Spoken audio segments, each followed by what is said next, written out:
Hi, and welcome to Reed's Audio Reading. I'm Reed, and I hope you enjoy my channel. Today I'll be reading the article How to Finish Fights Faster, written by Roger Moore. This article was published in Dragon Magazine 83. How to Finish Fights Faster, a suggested simpler system for unarmored combat. The rules of weaponless combat in AD&D game system are difficult to use and time-consuming. This opinion is shared by many people, including the person who created the game system.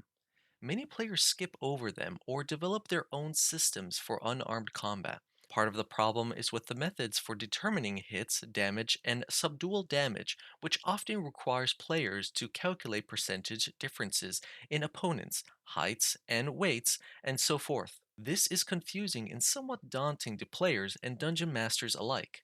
Following is a suggested alternative to weaponless combat system in the Dungeon Master's Guide.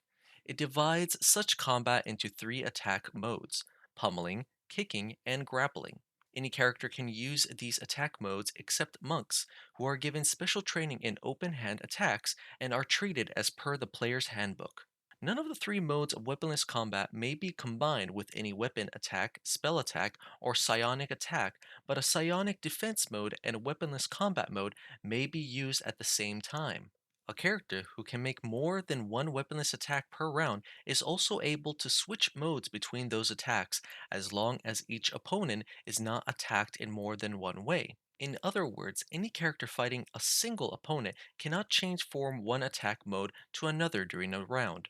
Anyone can change attack modes from one round to the next.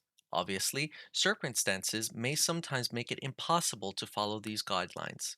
In an attack by an unarmored character against an opponent with a weapon, the armed opponent generally gains a +3 on initiative die rolls to reflect the longer reach of the weapon. This does not apply when the opponent is armed with claws or daggers, in which case the reach of the weapon is minimal and initiative is determined as usual. These rules were meant to apply only to combat between opponents who are manlike in shape. See the list given in the pummeling rules.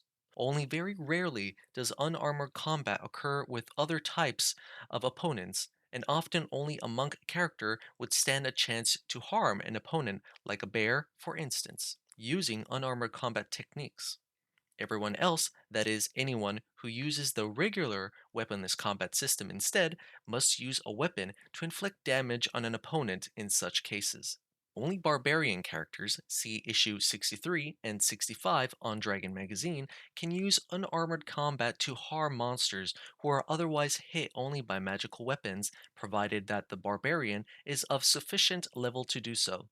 To use unarmored combat, a player simply indicates his or her character's intention to do so at the start of a melee round, and the DM then follows the directions in the appropriate section: pummeling, kicking, or grappling. This system has been made as simple as possible without sacrificing game realism, at the same time staying in accord with the spirit of the AD&D game combat rules. Pummeling. 1. Two pummeling attacks may be made per round by members of non-lighter classes, humanoid monsters, those listed below, and by lower level members of the fighter class, fighters and paladins of levels 1 to 6, rangers of levels 1 to 7, and barbarians and cavaliers of levels 1 to 5. Three pummeling attacks may be made per round by fighters and paladins of levels 7 to 12, rangers of levels 8 to 14, and barbarians and cavaliers of levels 6 to 10. Four attacks per round may be made by fighters and paladins of level 13 or higher, rangers of level 15 or higher, and barbarians and cavaliers of level 11 or higher. Any attacker must have at least one hand free to pummel. 2. The attacker makes a normal roll for his hit against the opponent, applying strength bonuses as well as armor class adjustments to hit for a fist or open hand against the armor type the opponent is wearing. For these, see this article's appendix. The opponent gets armor class adjustments for high or low dexterity as usual.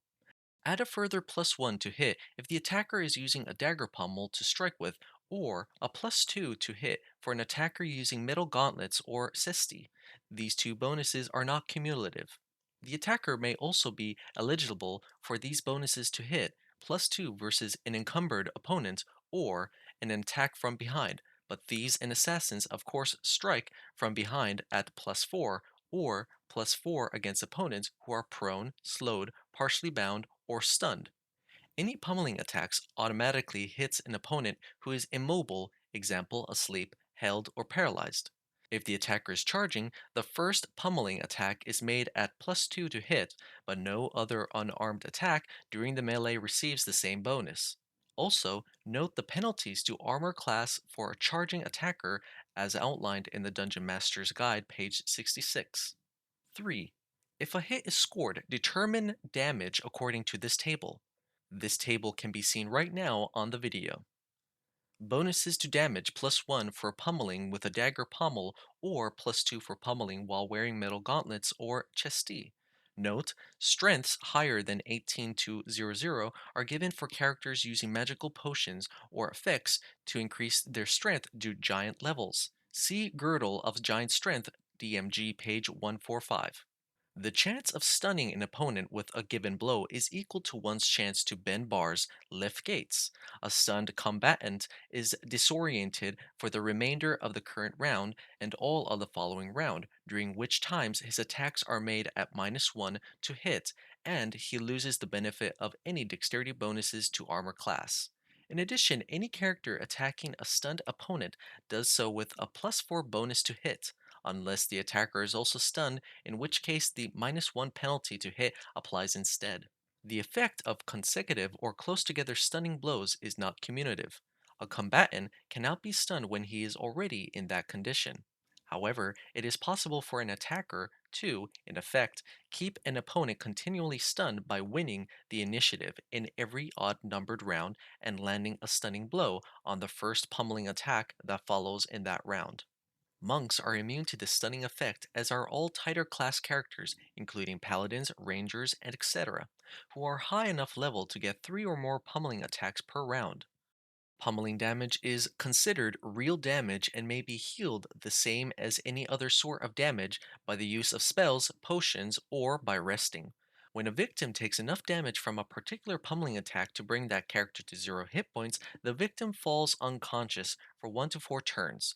He is left with 0 hit points during this time. Points of damage that would have brought his hit point total to less than 0 are simply dropped. This allows captives to be taken and reflects the generally non lethal nature and intent of weaponless combat.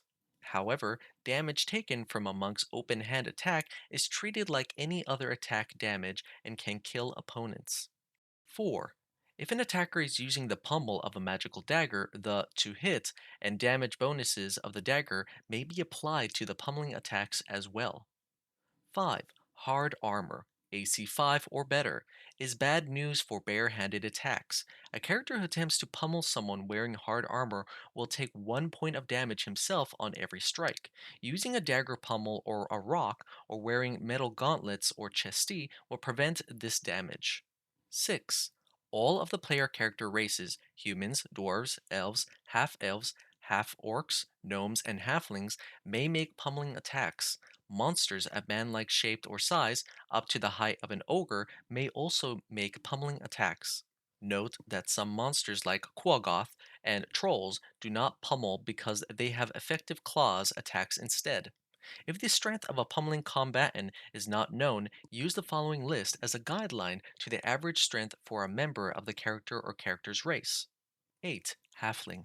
9. Kobold, Skulk, Tasloi, Zvart. 10. Gnome, Goblin, Human. 11. Frostman, Gibberling, Half-Elf, Springagon, Svirvelbin. 12. Darrow, Duergar, Elf, Half-Orc, Half-Elf, Orc.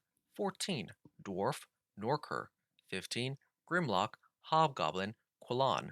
16. Gnoll, Half-Ogre. 17. Bugbear, Flind. 18. Cyclops Kin or Ogre. 18/01 Aurelion. Average NPC value. Leader types and chieftains of these races will be somewhat stronger than average, as a rule, and females will generally be somewhat weaker. Argolions are exceptional in 2 ways. Their tough fists and high strength enable them to deal 2 to 7 points of damage on a pummeling attack. the only way an Orgolin fights, and unlike normal pummeling attacks, damage from Orgolin blows can kill. Kicking 1. Members of the fighter class or one of the subclasses may attack by kicking twice per round. All other characters and creatures can attack by kicking one per round. To make even a single kicking attack, both feet must be unchained or otherwise unencumbered and free to move. 2. A kicking attempt is resolved by making a normal to hit roll, including strength bonus or penalty, if any, by incorporating the adjustment for armor class as if the attacker was using a club. Barefoot kicking is done at -1 to hit, but the attacker takes no damage from kicking hard armor, unlike pummeling. Bonuses apply to chances to hit against opponents hampered in some way, as per the pummeling rules. The attacker gets +2 to hit when making a charge, but only one kick can be made in the first melee round immediately following the charge. 3. If a hit is scored, use the pummeling table to determine a base figure for damage according to strength. A kick attack gets a +2 bonus to damage if the attacker is wearing hard or metallic boots, or +1 to damage if the attacker is wearing soft boots or is barefoot. Also, a kick made at the end of a charging run is +2 to damage over above these standard bonuses. The chance to stun an opponent by kicking is the same as for pummeling attack, depending on strength. Damage taken from kicking is treated the same as any other damage. Unlike pummeling damage, kicking damage can kill by reducing the victim's hit point to below 0. A kick results in a knockdown anytime the maximum possible damage is rolled on at attack. If this occurs against an opponent that is no more than 1.5 times the height of the attacker, the opponent must save versus paralyzation or be knocked down. The victim of the knockdown loses any further attack in the current melee round and automatically loses initiative in the following round. 4. Monsters will use kicking attacks only in the rarest circumstances, such as when the monster is cornered and has no other way to attack. But even in those cases, the monster will generally attempt to pummel before trying to kick. Grappling 1. No character or monster can make more than one grappling attack per round. The attacker must have both hands free and cannot be holding something in one or both of them. 2. A character or monster attempts a grappling attack by making a normal to hit roll and incorporating adjustments for hampered opponents and for charging, as given in the pummeling rules. No armor class adjustments are used, unlike pummeling and kicking. However, each type of grappling attack carries a penalty to hit according to its difficulty and complexity. Likewise, damage varies from one attack from another. The following list gives each attack form its to hit penalty in parentheses and notes on damage and other details. A. Pin one arm and hold, -2. Causes 1 point of damage when the pin is applied, and another 1 point for each round the hold is maintained. The opponent can break the pin immediately, but not negate the initial 1 point of damage by making a successful roll to open doors in the same round. If the pin is not broken, it can be maintained from round to round if the attacker continues making the required roll to hit, and if the opponent continues to fail his roll to break the hold. An opponent pinned in this way can still make a pummeling attack with his free hand or kick or strike at -2 to hit with the weapon being held in the unpinned hand.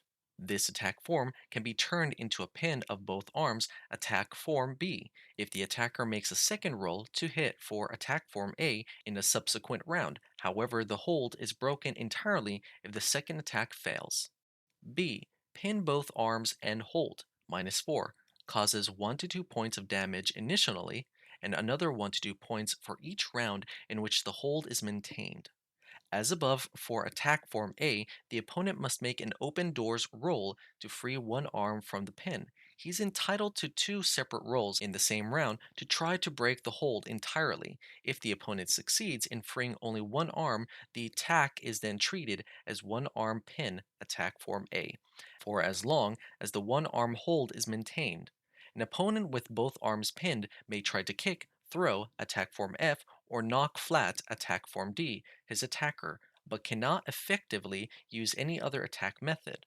The attacker may turn this hold into a bear hug, attack form C, in a subsequent round by simply doing so. No roll to hit is required in this case. C. Bear hug slash crush, -2. Does 1 to 4 points of damage plus the attacker's strength bonus or penalty for each round the hold is maintained. Since this hold is applied only to the torso, the opponent has his arms and hands free. He may strike back with a weapon at -2 to hit, or by pummeling or kicking, or by trying to throw his attacker or knock him flat. If either of the latter two attacks succeed, the attacker's hold is broken. Otherwise, the hold may be maintained until the defender does 3 points of damage or more in a single counterattack, or until the attacker loses half of the hit points he had when the hold was begun. D. Knock flat and hold down slash overbear. -4. Does 1 to 6 points of damage plus strength bonus or penalty per round. The opponent can try to shake off the attacker and get back to his feet at a chance equal to twice the character's percentage roll for bending bars slash lifting gates. Or the opponent can try to pummel or kick or may attack with a weapon if possible at -4 to hit. The attacker can maintain his superior position and keep dealing damage to the opponent as long as desired or until the opponent causes 3 points of damage or more in a single counterattack, or until the attacker is reduced to half of the hit points he had when the overbearing attack was made. E. Chokehold, -4. Does 1 to 6 points of damage plus strength bonus or penalty per round. The opponent makes all strikes against the attacker at -2 to hit, including unarmed attacks, except for an attempt to throw the attacker, attack form F, which is still done at the normal chance using only the standard -6 penalty to hit. F. Throw slash flip, -6. Does 1 to 10 points of damage plus strength bonus or penalty only in the round the throw is accomplished. Also see Rule 3 below. In addition, the opponent is automatically stunned as per the pummeling rules and automatically loses his next initiative roll. G. Trip, -2. Does 1 to 2 points of damage in the round it is accomplished if the opponent fails to roll his dexterity score or less on 3d6. The opponent is able to get back to his feet if desired for the start of the next round, but any item or weapon being held may have been dropped, 50% chance, in the fall. If so, the opponent automatically loses initiative for the next round if he wants to retrieve the object immediately. An unarmored attacker may only use one grappling attack form per round, but may switch attack modes from round to round. All damage suffered from grappling attacks is treated the same as damage from pummeling attacks. Opponents taken to 0 hit points or less will fall unconscious with 0 hit points and will remain in that condition unless slain for 1 to 4 turns, after which time they will regain consciousness with 1 hit point. The remainder of damage is recovered by normal means, rest or magic. 3. An attacker receives +2 to hit when attempting to grapple an opponent less than one half of the attacker's height, and a +2 to damage on any hit with the attack form F, throw slash flip. An attacker suffers -2 penalty to hit when attempting to grapple an opponent who is more than 1.5 times the attacker's height, and against such opponents, attack form F, throw slash flip, cannot be used. Thank you for listening to this article of How to Finish Fights Faster. I hope you enjoyed and have a great day. Best regards, Reed.